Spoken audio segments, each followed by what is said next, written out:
Chairman সাহেব এর ব্যবস্থা কি করবেন করেন। আমাকে গ্রামের ছোট ছোট ছেলেপেলে ধরে মারছে, আমি হচ্ছে গ্রামের প্রধান। প্রধান সাহেব আপনাকে গ্রামের ছেলেপেলে মেরেছে আমি বুঝতে পেরেছি। হ্যাঁ, আপনি চুপচাপ থাকেন, আপনার আমি বিচার করছি। যারা আপনাকে মেরেছে ওদেরকে আমি ফোন করে আসতে বলেছি, ওরা আসতে। ঠিক আছে, ঠিক আছে।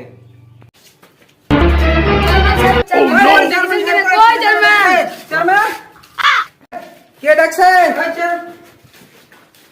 কে? আমরা চেয়ারম্যান কিসের জন্য ডেকেছেন আপনি? তোমরা বলে প্রধান সাহেবকে মেরেছো, তার লাগি হালকা পাতলা বিচার হবে। প্রধান সাহেব ঘরে আছে, ঘরে চলেন।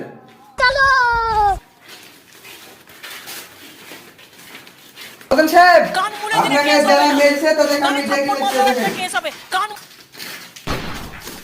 अबे साले চেয়ারম্যান সাহেব আমার সামনে ওরা উপরে বসে কি করি?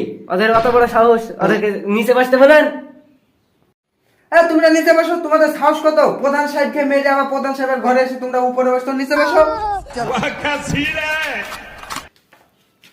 প্রধান সাহেব আপনার আমি সুবিচার করে দিছি, এসে যারা আপনাকে মেরেছে। ঠিক আছে? তোমরা প্রধান সাহেবকে মেরেছে বলে প্রধান সাহেব তোমার জন্য কি না করে সে? কি করেছেন আপনি আমাদের লাগি? কি করেছেন? প্রধান সাহেব করে না, কত কিছু করে। করেছে তো, সে করেছে। কি করেছেন এখন জানি? কি করেছে দেখান। আরে করেছে তো, অনেক কিছু করেছে। করেনি তার জন্য প্রধান সাহেব কত কিছু করেছে। আরে ঠিকার মতন বিচার এখানে রইলো, তোমরা বাড়ি যাও, কালকে এই বিচার হবে। চেয়ারম্যান সাহেব এবার আপনি ভোটে দাঁড়াবেন না? হ্যাঁ দাঁড়াবো। তবে ভোটের টাইমে দেখে নিব। পার্ট 2 দেখার জন্য আপনারা আমাদের পাশে থাকুন।